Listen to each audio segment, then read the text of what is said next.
Okay, let's get into a lesson on managing transport, which comes under, let's say, section A in paper 2. This could be a 6 or a 9 marker. It comes under the lessons you might remember as Freiburg. So thinking about transport, we know that transport, and let's say in particular traffic, is a huge issue in many cities.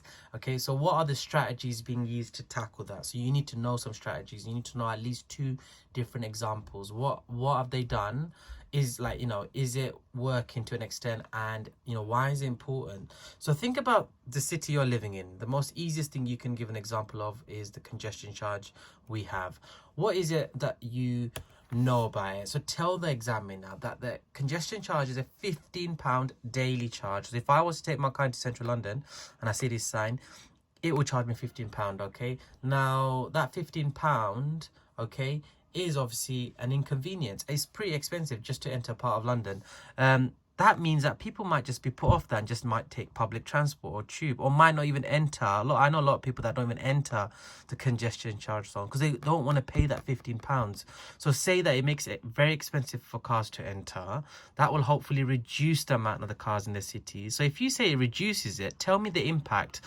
Therefore, there will be, not as many cars, making it easier for who then? If there's less cars, there might be easier for people that work there or businesses that operate there. And obviously, you say that in an environmental aspect, that it reduces the amount of CO2 in that part of, let's say, the city of London, over improving air quality. Talk about things like the importance. This is important, especially if it's a 9 mark and you're evaluating something.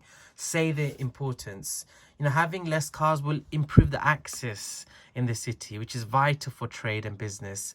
It will reduce people's health-related illnesses. Let's say, a lot of people now might be suffering from actual air pollution. Okay.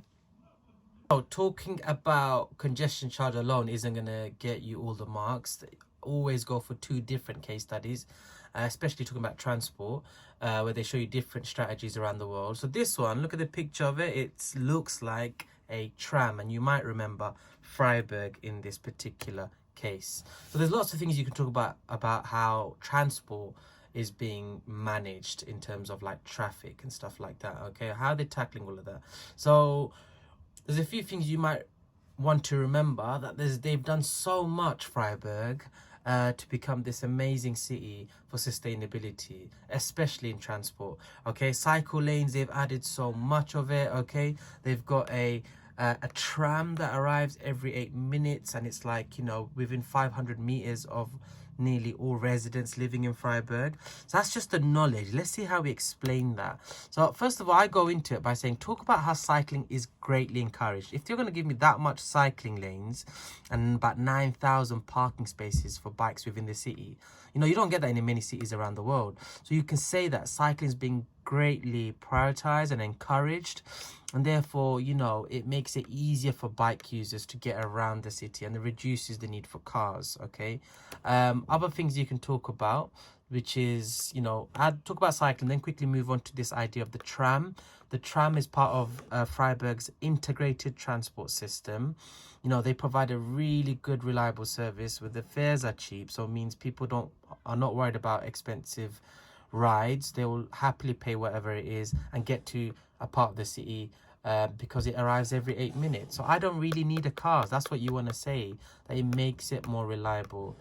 Importance, I always say, when you say all of that, make sure you say this is so important or this is vital because, and I say, emphasize that car usage has decreased. So you can add a stat that actually within Freiburg, car usage has massively declined, and it improves air quality, reduces the risk of accidents because there's hardly any cars. So talk about all these things, people. Okay.